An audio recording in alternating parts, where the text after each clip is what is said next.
दोस्तों, फिर चाहे घर का चूल्हा जलाना हो या स्टाइल मारने के लिए सिगरेट, आपको एक अच्छी माचिस या लाइटर की जरूरत तो हमेशा ही पड़ती है। सालों से इन्होंने हमें आग को काबू करने में काफी मदद की है और इनके साथ जुड़े हुए रिस्क के कारण बहुत सालों की मेहनत के बाद हम इन्हें बनाने की टेक्निक्स को अच्छे से मास्टर कर पाए हैं। लेकिन क्या आपने कभी सोचा है कि आखिर कैसे इन दोनों को फैक्ट्री में बनाया जाता होगा?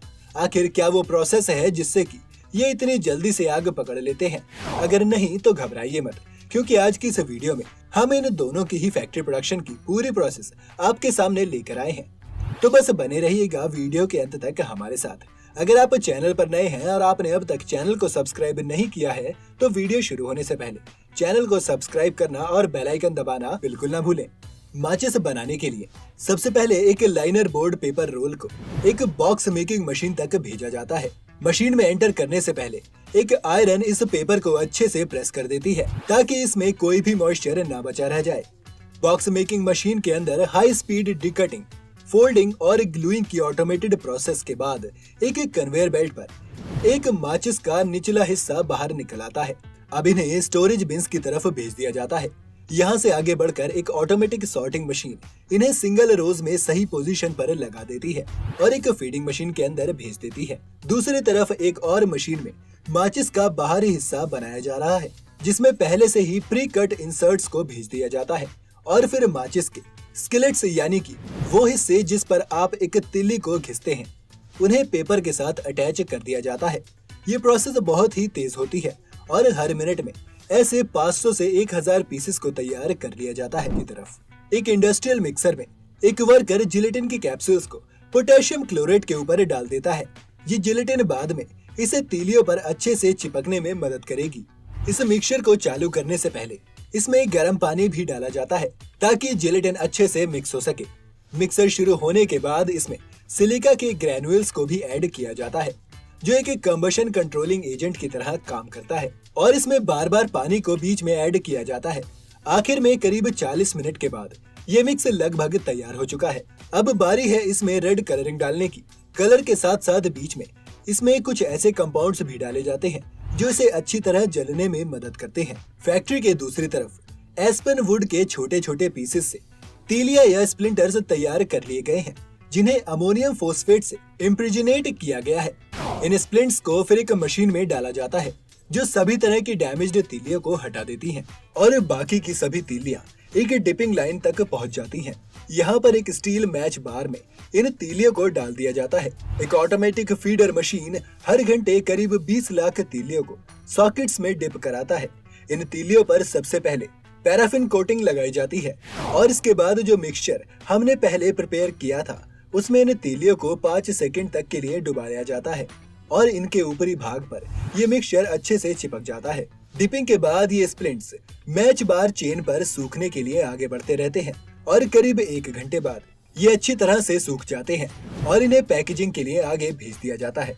माचिस के अंदरूनी और बाहरी भाग को पहले 2 पैरेलल कन्वेयर्स द्वारा एक हाई स्पीड लाइन पर ले जाया जाता है और फिर अंदरूनी भाग पर तीलियां आकर गिरती हैं और एक दूसरी मशीन इसे माचिस के बाहरी भाग पर पुश कर देती है और आपकी माचिस बंद हो जाती है।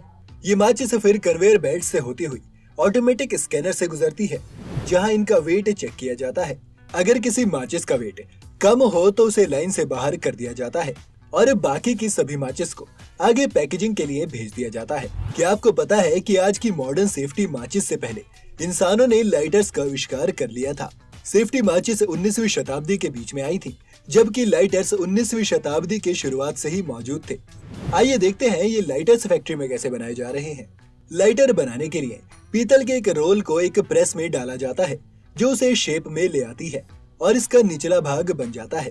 फिर इसी तरीके से इसका ऊपरी भाग भी बनाया जाता है और फिर एक रिवॉल्विंग टेबल पर इसके निचले भाग को रख दिया जाता है और एक हाइंज की मदद से दोनों भागों को आपस में जोड़ा जाता है। फिर एक इलेक्ट्रिकल वेल्ड इन दोनों हिस्सों को आपस में वेल्ड कर देती है ताकि ये अलग ना हो और एक वर्कर इन्हें इंस्पेक्ट करता है। सब सही होने पर इन्हें आगे भेज दिया जाता है, जहां इन्हें कई तरह के वॉशिंग सॉल्यूशन में डुबाकर क्लीन किया जाता है और फिर निकल और क्रोम सॉल्यूशन से साफ करने के बाद इन पर एक शाइनी लेयर आ जाती है। इस तरह से लाइटर का बाहरी हिस्सा बनकर तैयार हो जाता है। अब देखते हैं इसके इंटरनल मैकेनिज्म को। एक डाई की मदद से स्टील के एक पीस को इनसाइड केस बनाने के लिए शेप किया जाता है। इसके बाद मैकेनिकल आर्म्स की मदद से इसमें एक ट्यूब और एक प्लेट डाल दी जाती है। ट्यूब आगे फ्लिंट स्टोन को होल्ड करने का काम करेगी और इन दोनों को इपॉक्सी की मदद से सील कर दिया जाता है और एक क्योरिंग ओवन से गुजरने के बाद इपॉक्सी सूख जाती है और ये दोनों अच्छे से प्लेस हो जाते हैं। फ्लिंट व्हील्स वो व्हील्स होते हैं जिन्हें घुमाने से स्पार्क पैदा होता है। एक वर्कर इन्हें पहले सही से अलाइन करता है और फिर इन फ्लिंट व्हील्स को असेंबली जिग्स में लोड कर दिया जाता है। इस फ्लिंट व्हील के साथ यहाँ पर एक ब्रास का ही आइलेट भी प्लेस किया जाता है और फिर एक ऑटोमेटेड रिवेट की मदद से इन सभी पार्ट्स को अच्छे से आपस में जोड़ दिया जाता है। अब एक मशीन इस पूरे सेटअप के अंदर एक कॉटन विक को डाल देती है जो फ्यूल को एब्जॉर्ब करने का काम करती है। इसके बाद ग्रिपर्स की मदद से लाइटर में एक फ्लिंट स्प्रिंग ऐड कर दिया जाता है और एक न्यूमेटिक स्क्रू ड्राइवर की हेल्प से उसे भी अच्छे से इस पूरे सेटअप को आपस में लॉक कर दिया जाता है। अब इसे टेस्ट करने के लिए एक rubber wheel in flint wheels को रोटेट करता है ताकि स्पार्क पैदा हो और लाइटर की वर्किंग और स्पार्क की इंटेंसिटी को टेस्ट किया जा सके। सब कुछ सही होने पर इन्हें आगे भेज दिया जाता है जहां पर टेक्नीशियंस लाइटर के इस इंटरनल सेटअप को आउटर केसेस के अंदर फिट कर देते हैं और एक बार फिर से इन लाइटर्स को टेस्ट किया जाता है। तो इस तरह से फैक्ट्रीज में आपके घरों के लिए आग का इंतजाम किया जाता है।